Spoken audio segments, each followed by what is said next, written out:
আচ্ছা, তুমি কি সবসময় এভাবে পর্দা করো নাকি মাঝে মধ্যে? একজন নারীর তো সবসময় পর্দা করা উচিত। আচ্ছা, আমি যে পর্দা করছি না, তবে কি আমি অনুচিত কাজ করছি, পাপ করছি? এই এত বেশি কথা বলিস কেন? চুপ কর না। আন্টি, অনেকক্ষণ তো হয়ে গেল, আপনার মেয়েকে ডাকুন দেখি। আসলে আসরের নামাজটা পড়লো তো, তাই একটু দেরি হচ্ছে। চলে আসবে এক্ষুনি। কি গো মাইয়া, তোমার বউ তো দেখছি নামাজি, আর তুমি তো শুক্রবারও নামাজ পড়তে চাও। চুপ থাক, এত বেশি কথা বলছি।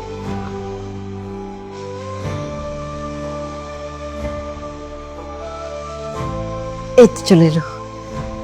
রাখ মা। আসসালামু আলাইকুম। ওয়ালাইকুম আসসালাম।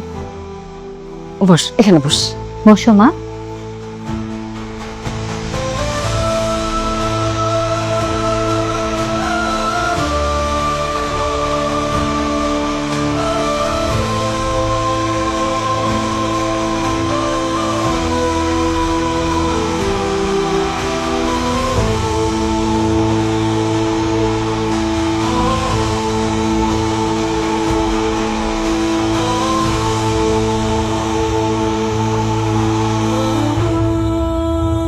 এই, এমন হাত দেওয়ার মতো তাকিয়ে থেকো না, মানুষ খারাপ পড়বে। চুপ থাক, এত বেশি কথা বলছি। বাচ্চার মতো খালি বক বক করস। আচ্ছা, তুমি কি সবসময় এভাবে পর্দা করো নাকি মাঝে মধ্যে?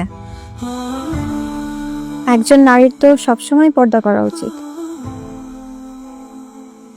আচ্ছা, আমি যে পর্দা করছি না, তবে কি আমি অনুচিত কাজ করছি, পাপ করছি? এই এত বেশি কথা বলিস কেন? চুপ কর না। মাশাল্লাহ আপা, আপনার মেয়ে আমার অনেক পছন্দ হয়েছে।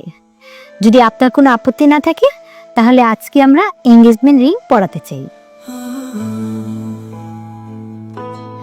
আলহামদুলিল্লাহ, আমার কোনো আপত্তি নেই ভাবি। আহা মা, এত তাড়া কিসের?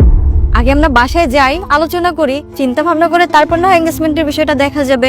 আর তাছাড়া অয়নেরও তো একটা পছন্দের বিষয় আছে। কিরণ, তুই কথা বলছিস না কেন? হ্যাঁ, আরে আরে মা যা বলবে তাই ঠিক। আমি আর কি বলবো? আরে আপু, তুমি বুঝতে পারছো না, ভাইয়ার তো মেয়েকে পছন্দ হয়েছে, তাই না ভাইয়া?